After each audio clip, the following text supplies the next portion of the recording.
The Lord made it very clear. 주님은 복음을 온 세상에 전해야 할 의무가 우리에게 있다는 점을 이 마지막 경륜의 시대가 시작될 때 분명하게 밝혀주셨습니다. 1831년 당시에 그 말씀을 들은 신권 소유자들은 소수였지만 지금은 매우 많아졌습니다. 우리는 나이나 능력이나 교회 부름이나 지역에 관계없이 하나가 되어 주님이 다시 오실 때까지 주님의 자녀들을 모으는 일을 돕도록 부름받았습니다. 주님은 포도원에서 그 첫 일꾼들에게 이렇게 말씀하셨습니다. 그리고 또 내가 너희에게 이르거니와 내가 너희에게 한 가지 계명을 주노니 모든 남자 곧 장로, 제사, 교사 그리고 또한 회원은 자기 능력을 다하여 가서 자기 손으로 일하여 내가 명한 일을 준비하며 완수하라. 그리고 각 사람이 자기 이웃에게 하는 바 너희의 전도함은 부드럽고 온유한 경고의 음성이 되게 하라. 그리고 너희는 악인 가운데서 나가라. 너희 자신을 구원하라. 주의 기구를 매는 너희여 깨끗할지어다. 참으로 그라도다. 이제 아론 신권 형제 여러분은 주님의 그 명령에 여러분도 포함되어 있다는 것을 아실 것입니다. 여러분은 주님이 그분의 계명을 지킬 수 있는 방편을 늘 마련해 두신다는 것을 알고 있으니 여러분 한 사람 한 사람을 도와주실 것임을 믿어도 좋습니다. 주님이 얼마 전에 아론 신권 제사 직분을 갖게 된 한 소년을 어떻게 도와주셨는지 그 이야기를 들려드리겠습니다. 그 소년은 지금 만 16살입니다. 1년 전에 선교사들이 처음 파송된 나라에 살고 있습니다. 첫 선교사들이 그 나라의 2개 도시에 지명되었었는데 그 소년이 지금 살고 있는 지역에는 선교사들이 파송되지 않았었습니다. 그 소년은 매우 어렸을 때 안전 문제 때문에 부모님을 따라 유타로 가게 되었습니다. 가족이 선교사들로부터 복음을 배우고 침례를 받았지만 그 소년은 아직 8살이 되지 않은 관계로 침례를 받지 못했었습니다. 그런데 그의 부모님이 사고로 사망하고 말았습니다. 그래서 그의 할머니는 소년을 처음 태어나 살았던 바다 건너 집으로 다시 되돌려 보냈습니다. 이 소년은 작년 3월에 거리를 걷던 중에 전혀 모르는 여성에게 말을 건네봐야 한다는 느낌을 받았습니다. 그래서 자신이 기억하고 있던 짧은 영어로 말을 걸었습니다. 그 여성은 곧 그 지역으로 파송될 선교사들의 주거와 의료 문제를 살피도록 선교부 회장이 보낸 간호사였습니다. 두 사람은 대화를 나누면서 친해졌습니다. 선교 본부로 돌아온 그 간호사는 선교사들에게 이 소년에 대해 이야기해 주었습니다. 2012년 9월에 2명의 선교사가 처음으로 그 지역에 갔습니다. 이 선교사들이 예수 그리스도 후기 성도 교회 회원으로 그 지역에서 처음 침례준 사람은 바로 그 소년이었습니다. 금년 3월로 그가 회원이 된 지 4개월이 되었습니다. 그는 아론 신권의 제사로 성임되었기에 2번째 개종자는 자신이 직접 침례 줄 수 있었습니다. 그는 인구 13만 명의 도시에서 첫 번째 신권 개척자가 되어 교회를 세우기 위해 하나님의 다른 자녀들을 함께 모으는 일을 하고 있습니다. 부활주일이었던 2013년 3월 31일 그 지역의 교회 회원 수가 6명으로 늘었습니다.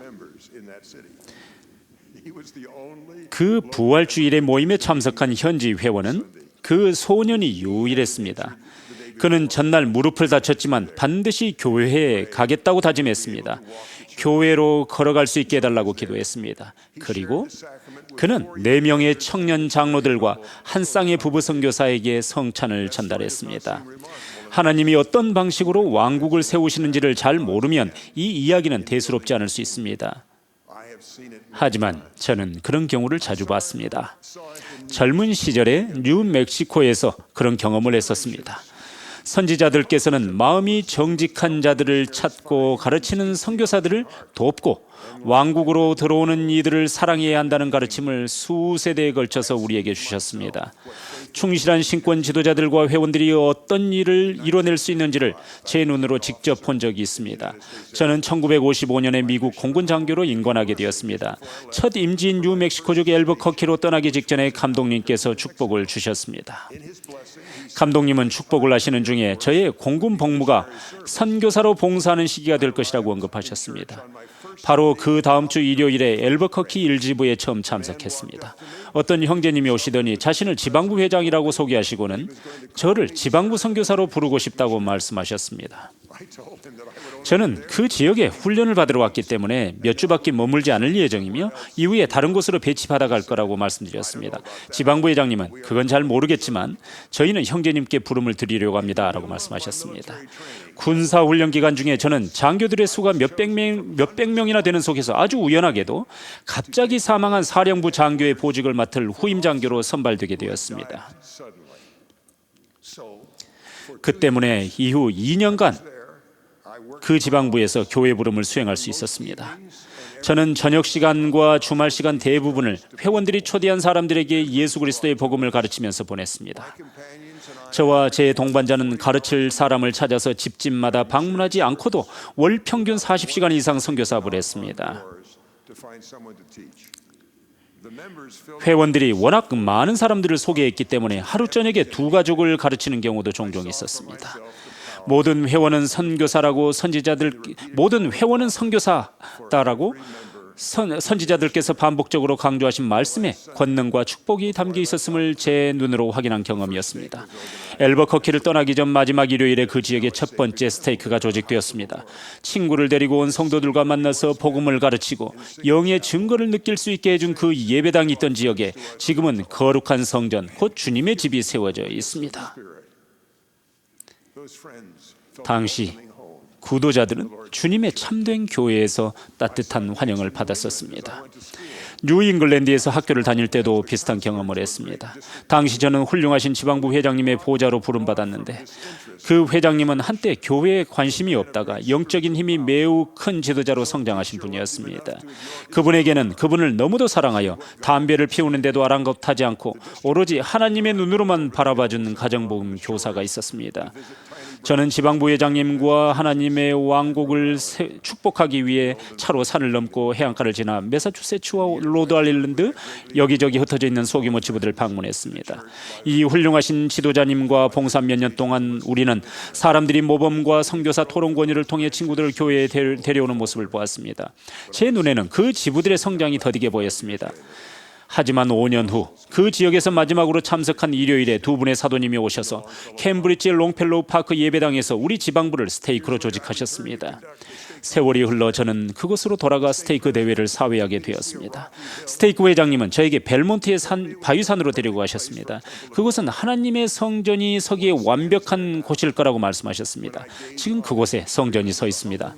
그곳을 보면 소규모 지부에서 만난 겸손한 회원들과 그들이 초대한 이웃들 그리고 그들을 가르치는 선교사들의 모습이 떠오릅니다.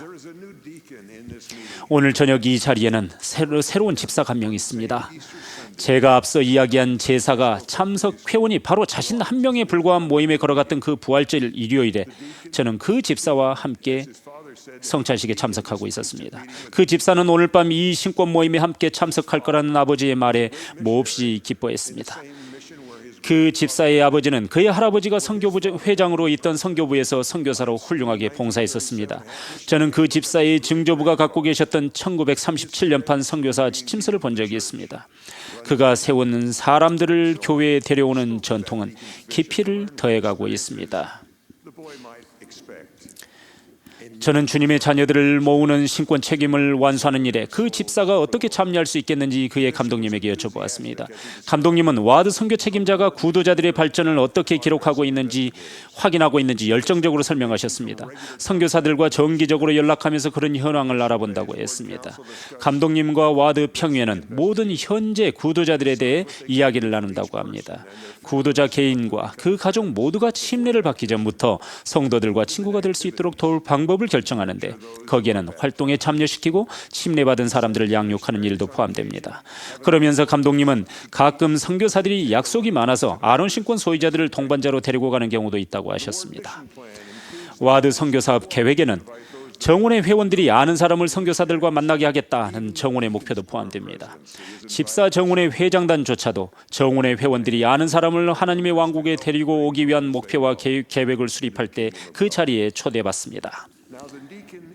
강한 와드에 속한 그 집사와 새로 생긴 작은 회원 그룹의 일원인 그 제사는 서로 또는 여러분과 공통점이 별로 없어 보일지 모릅니다. 제가 뉴멕시코와 뉴잉글랜드에서 기적이라고 생각했던 경험과 여러분이 교회를 세우면서 하신 경험 사이에도 유사성이 별로 없다고 생각하실 수도 있겠습니다. 하지만 우리가 신권 책임에서 하나가 되는 방법이 있습니다. 저마다 자신을 정결하게 하고 하나님 아버지의 모든 자녀에게 복음을 전하라는 계명을 완수하는 것이 그것입니다. 우리는 주님이 어떻게 지상의 왕국을 세우시는지를 서로 비슷한 경험을 통해 알고 있습니다. 주님의 교회에는 도구와 조직 모두 훌륭하게 갖춰져 있지만 여전히 우리의 선교 사업에 대한 신권 의무를 달성하는 방법과 관련하여 선지자들로부터 기본적인 진리를 계속 가르침받고 있습니다. 데이비드 오 맥케이 회장님이 1959년 4월 연차 대회에서 처음 가르치신 이후 토마스 S. 몬슨 회장님을 포함한 여러 선지자들이 계속 가르쳐온 원리가 하나 있습니다. 맥케이 회장님은 1923년 영국 선교부에서 마지막 말씀을 하시면서 교회 회원들에게 주는 일반 지침이 있다고 하셨습니다. 맥케이 회장님은 이런 결정을 내렸다고 하셨습니다. 다가오는 1923년부터는 모든 회원이 선교사가 되는 책임을 교회 모든 회원들에게 부여합니다.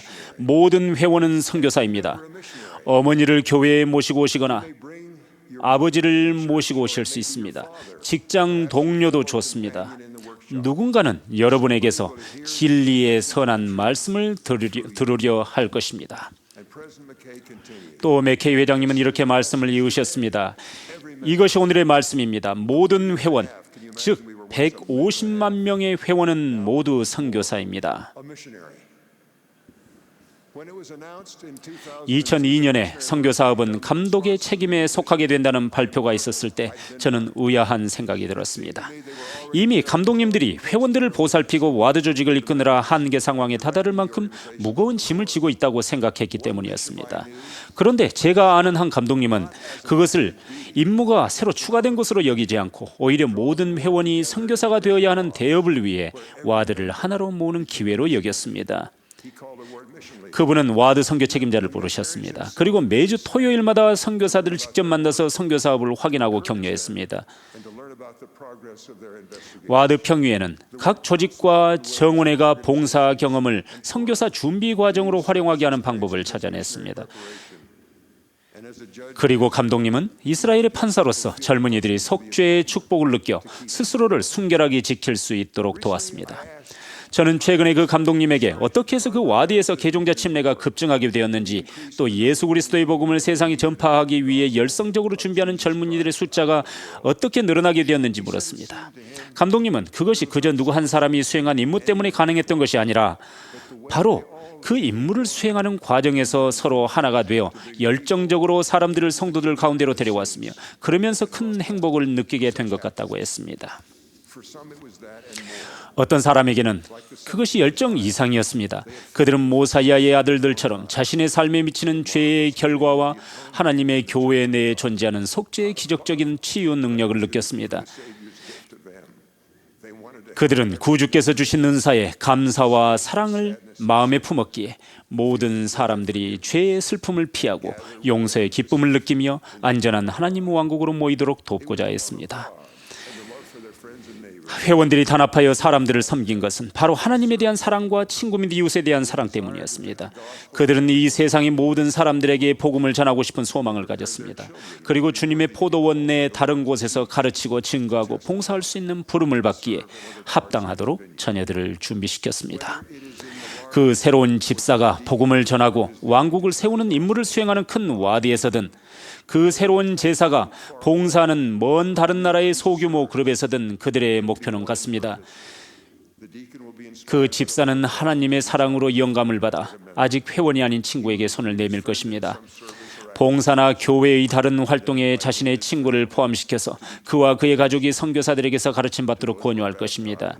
침례받은 사람들에게는 필요한 친구가 되어줄 것입니다. 그 제사는 다른 사람들도 자신이 하나님에 대한 사랑과 속죄에서 오는 평안을 느끼는 소규모 성도 그룹에 참여하도록 권유할 것입니다. 계속 신권 의무를 충실히 이행하면 그 제사는 소규모 그룹이 지부가 되고 나아가 그 지역의 시온의 스테이크가 세워지는 모습을 보게 될 것입니다. 자상한 감독님이 이끄는 와드도 있을 것입니다. 그의 아들이나 손자 중에 한 명이 언젠가 하나님의 종을 근처 산으로 데리고 가서 이곳이 성전을 세우기의 안성맞춤입니다 라고 이야기할지도 모릅니다. 어디에 있든 하나님의 신권 안에서 어떤 임무를 수행하든 우리는 하나가 되어서 복음을 온 세상에 전파하고 우리가 사랑하는 사람들이 죄에서 깨끗해지고 하나님의 왕국에서 우리와 함께 행복하게 살 수 있도록 독려할 것입니다. 이 교회의 주인이신 예수 그리스도 이름으로 말씀드립니다. 아멘.